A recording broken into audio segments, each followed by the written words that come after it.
The mistake she made was thinking that Ariana would be calm and not react. She thought wrong. Kim had her by the hair. 1 second Ariana was reaching for something on the shelf. The next she was yanked backward so hard her bag hit the floor and a bottle rolled 3 aisles over. Fluorescent lights buzzed overhead. A cart tipped. Something shattered somewhere behind them. People stopped. Phones came out. "You think you can just take him?" Kim's voice was high and cracking. "You think you can walk around like you didn't destroy everything?" Ariana stumbled from the force of it. Then she stopped. Something shifted in her face. She turned. And when she hit back, it wasn't desperate. It wasn't wild.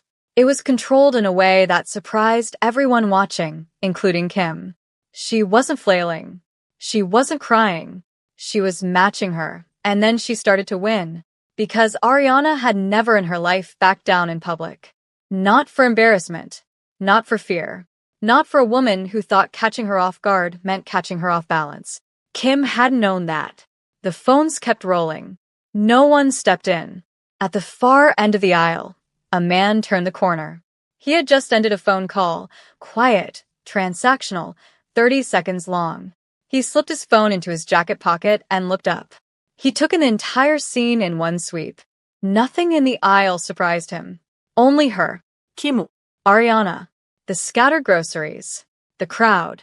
The phones. He didn't move. Not because he didn't care, but because he understood something in the first 2 seconds. Ariana wasn't losing. She didn't need him to cross the floor and pull Kim off her. She was handling it, and there was something about the way she was handling it that made him go completely still. But his jaw tightened. Once. The air in the aisle changed before he even opened his mouth. People felt it before they saw him. The crowd seemed to pull back half a step without knowing why. Then, enough. He didn't shout it.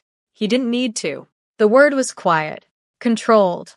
But it carried weight the way certain silences do, the kind that arrive in rooms where someone with real authority has finally decided to speak.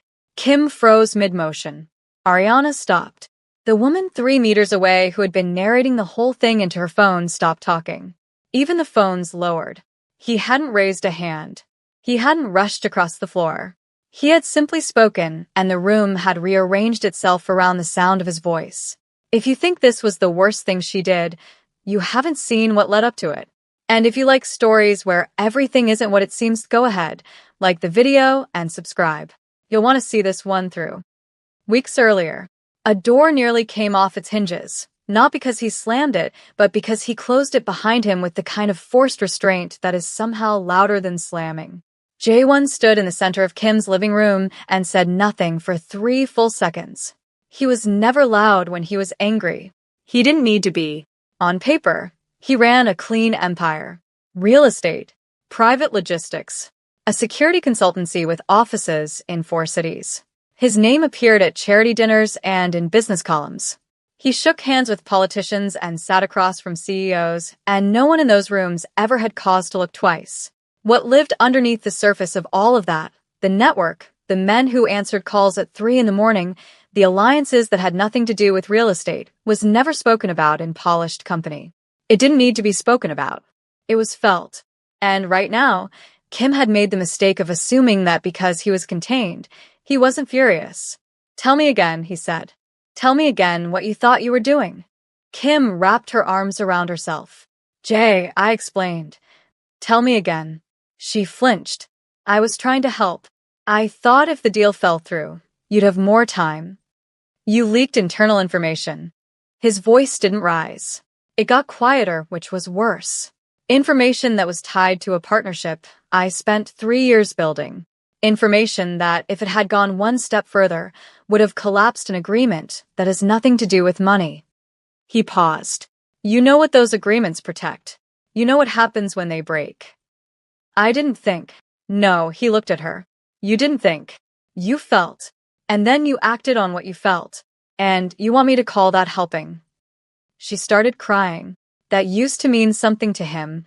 Or at least he used to feel obligated to respond to it. Now he watched it happen like he was watching the weather through a window. "I was scared you were pulling away," she said. "I wanted to give you a reason to need me here. I wanted to be useful to you. You wanted to be necessary, he said.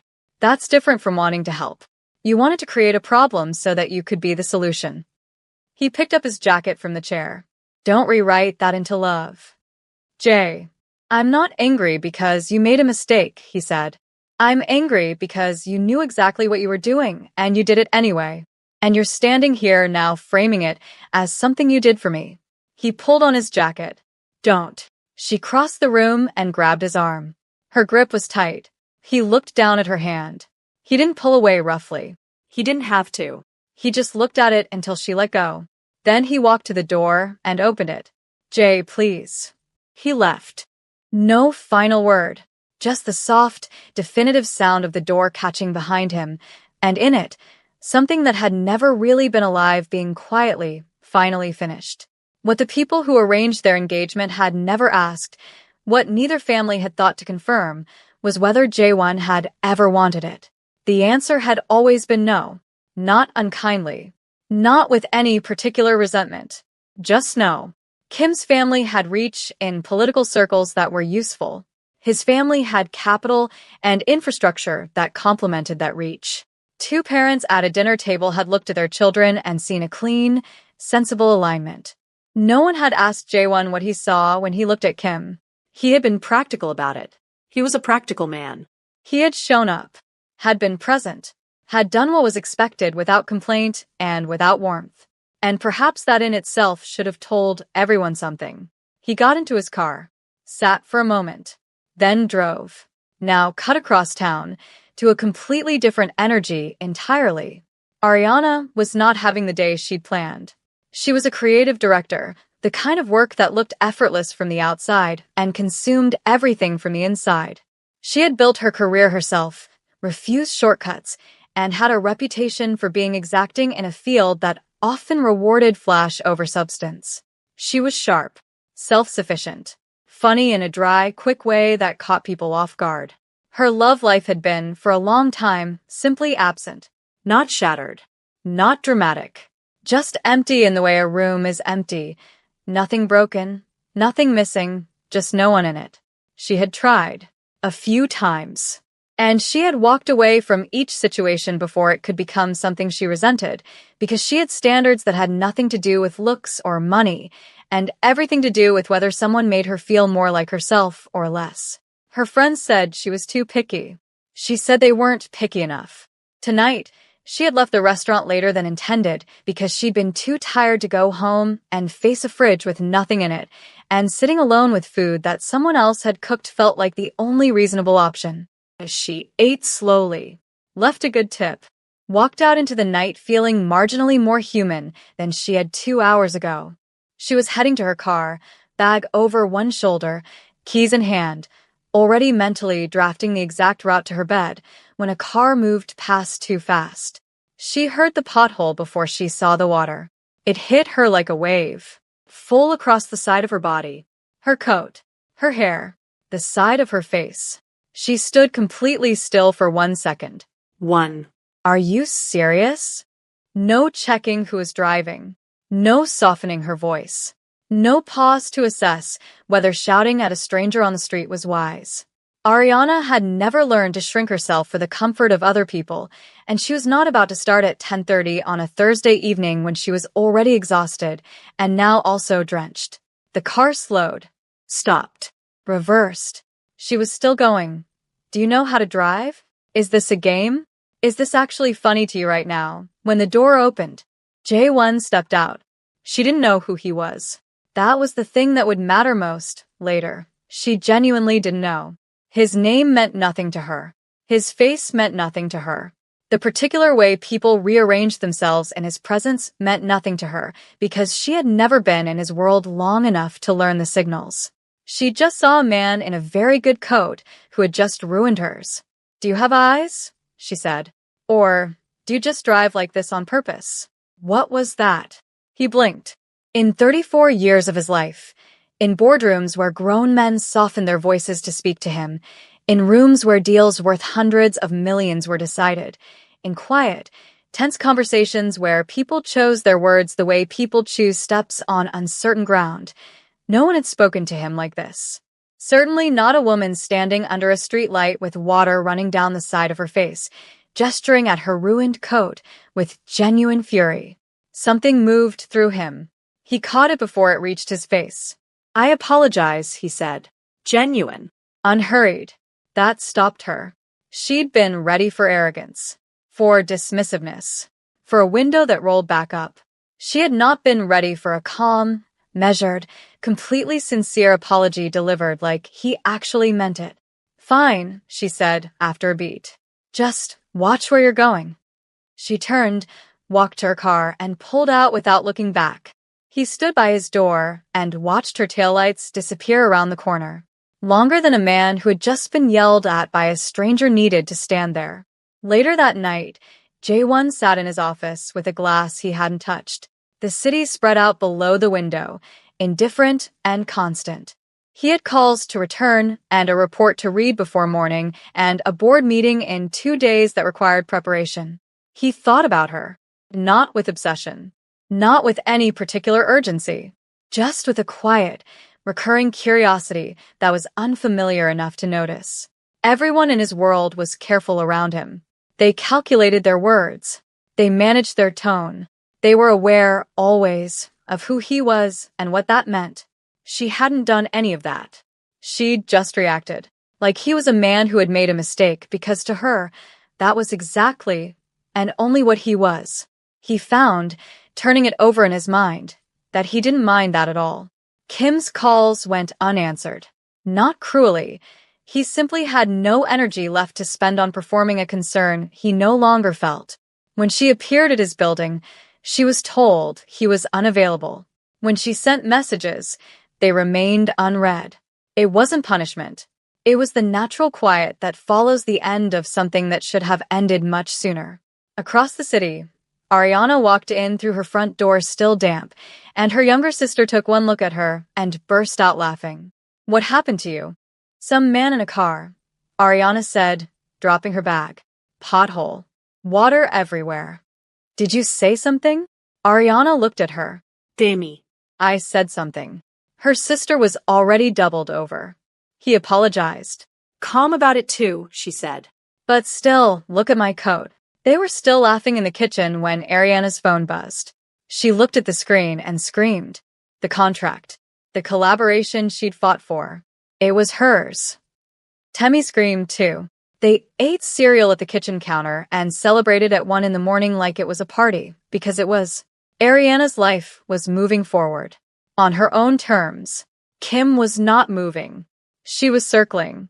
She was not a woman who had ever been told no and accepted it as a final answer.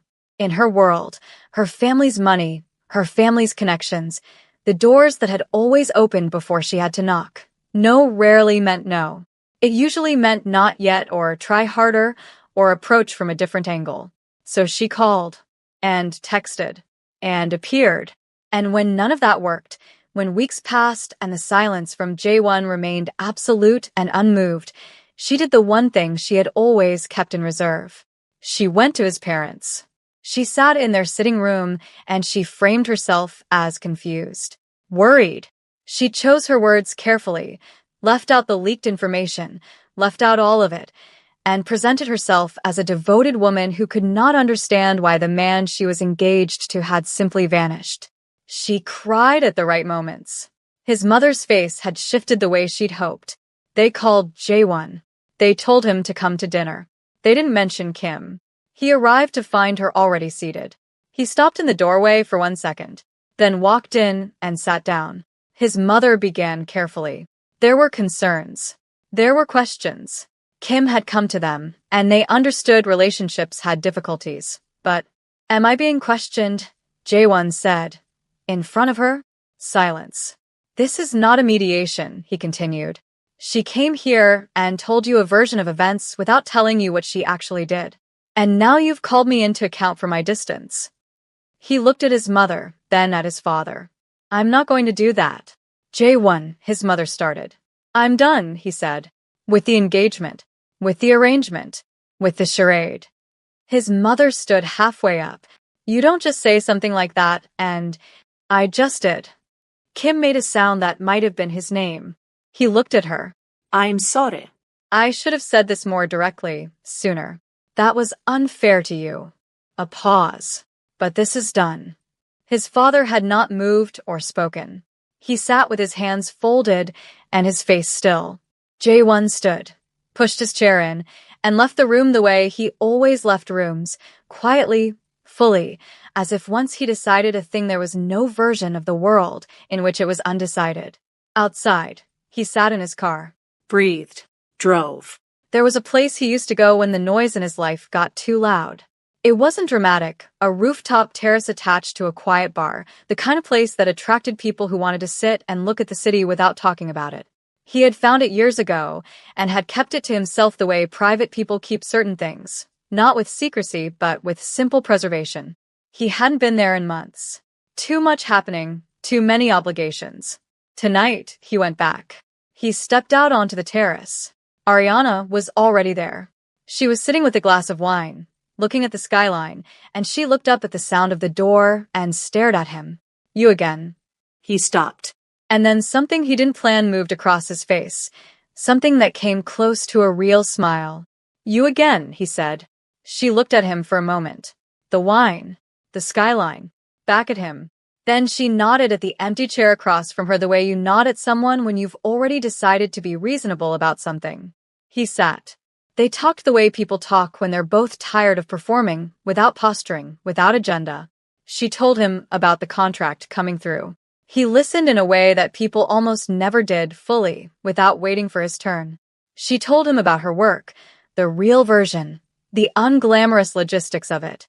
He told her about the surface of it, at least, the legitimate parts. You ended your engagement, she said.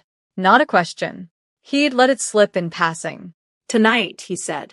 She considered that. Are you okay? He found the question unexpectedly disarming. Yes, he said. Then, because she was looking at him in a way that expected honesty, relieved mostly. She nodded, didn't pry. The pothole, he said eventually. She pointed at him. Don't. I want to make it up to you. You apologized. It's fine. It's not sufficient. She looked at him sideways. You're very serious about a coat. I'm very serious generally, he said.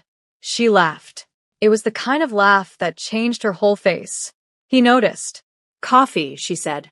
If you want to make it up to me. Just coffee. Nothing elaborate. Just coffee, he agreed. Just coffee became lunch on a Tuesday. Lunch on a Tuesday became a phone call that ran 2 hours longer than either of them intended. The phone call became a habit, and the habit became something neither of them was naming yet, but both of them felt. He didn't perform wealth around her. She wasn't looking for it, and more than that, she would have clocked it immediately and filed it as a character flaw. She didn't shrink herself around him. She didn't know how to, and wouldn't have if she had. She challenged him in small ways that added up to something significant. She told him once over dinner, with the kind of casual directness that still caught him off guard. You don't say what you feel. You calculate it first. Then you say the calculated version. He looked at her. That's not an insult, she said. It's just a thing I notice. And you, he said. You say everything as it arrives. I say what I mean, she said. That's different. Is it? Yes, she said. Saying everything as it arrives is impulsive. Saying what you mean is intentional. I'm very intentional. He looked at her for a moment. You are, he said, and he meant it as a compliment in a way she understood. He told her who he was, in stages, carefully, with more honesty than he was accustomed to giving anyone. Not everything, not immediately, but enough that she could see the shape of his real life, not just the version that appeared in business columns. She listened without alarm, without theater. She asked 2 questions, and they were the right 2 questions, about the people around him, about the cost of it, and her reaction, when it came, was quiet and considered and more mature than he had expected. I'm not frightened of complicated lives, she said. I just don't want to be kept outside of yours. You won't be, he said. Their first proper date had something go wrong. A restaurant with a reservation that somehow hadn't registered, a second option that was closed for a private event, a third that was fine but nothing special. They ended up at a place that was unplanned and slightly absurd, and something spilled, and they both reached for napkins at the same time, and they looked at each other and laughed until it was real, until the laughter said more than the dinner was supposed to. That was the moment. Kim found out 3 weeks after that. A friend of a friend. A photo taken in public, without either of them knowing. She saw it and went completely still. Then she put her phone face down on the table and sat with it for a long time. She didn't act immediately. That was what made it dangerous. She filed it away. Watched. Planned. Jaewon introduced Ariana to his family on a Sunday evening that Ariana dressed for carefully. Without making it obvious, she had dressed for it carefully. His father watched her across the dinner table the way he watched all things, quietly, completely, reserving judgment. At the end of the night, he said to Jaewon, privately, that she had bearing, that she was present, that she didn't perform. I know, Jaewon said. She's real, his father said. Simply. His mother was polite in the way that means something is being withheld.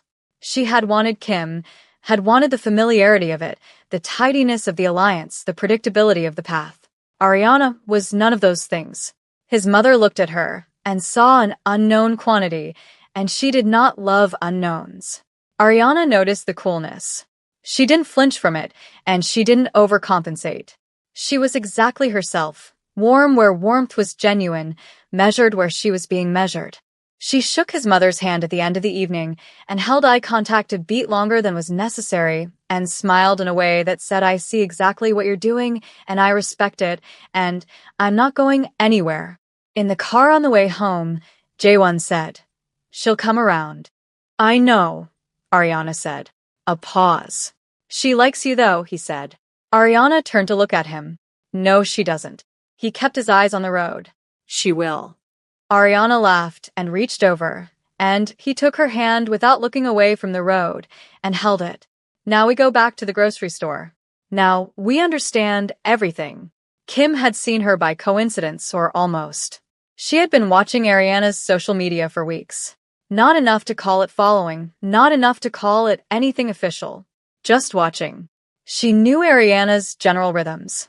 And when she saw her in that store, in person, looking unbothered, moving through her afternoon without any visible weight from what she had taken, something in Kim broke. You think you can just take him? Her voice wasn't controlled. It hadn't been controlled for weeks. She grabbed Ariana by the hair and pulled, and the crack of her bag hitting the floor was loud enough to make people turn. And then Ariana turned. And she was not frightened, and she was not crumbling, and she was not the secondary character in this story. She responded with a composure that was its own kind of ferocity. Not hysteria, not a brawl, but a cold and clear refusal to be made small in public by someone who had decided to make her a symbol of her own loss. Kim had not accounted for that. Jaewon arrived at the end of the aisle. He stood. He watched. He took in all of it. Who was winning, what was being screamed, what the crowd was absorbing, what it meant that Kim had come this far. He felt the tension in his chest that he associated with losing control of a situation he should have resolved sooner. He watched Ariana handle herself and realized, not for the first time, that stepping into her life was not the same as saving it. He waited 2 more seconds. Then, enough. And the room obeyed. He crossed the aisle. He didn't go to Kim first. He went to Ariana, and he put a hand briefly at her back and looked at her, a question in his eyes, and she gave him a look that said, I'm fine, but we will discuss your timing later. He nodded. That single movement told everyone in that store everything about who mattered. Kim stood with her chest heaving, eyes wet, watching him touch Ariana's back with the quiet ease of someone who belonged there. He turned to her then. He didn't raise his voice. He didn't need to. We're done here, he said. To her. To the room. To the situation. To everything it represented. In the car, they sat without talking for a moment. The engine running. The city moving outside. You watched for a while, Ariana said. You were handling it, he said. I was. You didn't need me to step in. No, she said. But it would have been nice. A little sooner. He was quiet. You're right. I should have stepped in sooner. A pause. I'm sorry. She looked at him, reading him, the way she always did, not to catch him out but to understand him. She found what she was looking for and turned back to the window. Okay, she said, not dismissively, as a close, as forgiveness given without ceremony, the way real forgiveness tends to happen. He found Kim that evening. She opened her door, and something collapsed in her face when she saw him. Hope, maybe, or something that used to be hope and had curdled into something else. I need you to hear this from me, he said. So there is no confusion about what I mean. She said nothing. It's over. It has been over. Ariana didn't take anything. There was nothing to take. We were an arrangement, Kim, and I stayed in it longer than I should have because I was being practical, and that wasn't fair to either of us. He paused. Don't come near her. Don't approach her. Don't find situations to put yourself in. That ends tonight. Her chin trembled. You loved me. You loved the version of me that stayed. I cared about you, he said. That's not the same thing. And I think you know that. She looked away. Build something real, he said. Find someone who actually chooses you. You deserve that. But it isn't me. It was never going to be me. He stepped back. He left. She stood in her doorway long after his car had gone. The weeks that followed were quiet in the way good things are quiet, full, without noise. They found rhythms. He learned that she needed coffee before she could be reasoned with in the morning, and she learned that his version of relaxing was still doing something because he didn't know how to be fully still, and she found that endearing in a way she would never fully admit out loud. He told her things he hadn't said to anyone. She listened and then said the true thing back to him, without softening it, and he had come to understand that this was the most valuable thing she offered him. Not comfort exactly, but clarity. The kind that came from someone who was on your side, and therefore didn't need to make you feel better at the expense of making you see clearly. She let him in further too. He met Temi, and Temi looked at him with a specific evaluation of a younger sister, and then texted Ariana from across the room. Okay, he's fine, I guess. Ariana had shown him the text, and he'd laughed, and it was still the Real laugh, the one that changed his face. They went back to the terrace, where they had talked for the first time after the engagement ended. It had become theirs, without declaring it, without a conversation about it. Some places become yours that way. It was an evening in the middle of the week, the city doing what cities do at that hour, lights coming on as the sky went down. You yelled at me the first day we met, he said. You deserved it. I did, he agreed. She smiled, looked out at the city. You know what I thought about after, he said, when I was driving away? What? That you looked at me like I was nobody. No one's ever done that, and walked away. She turned. And I couldn't stop thinking about it, he said. Because no one does that. Everyone knows. Everyone adjusts. A pause.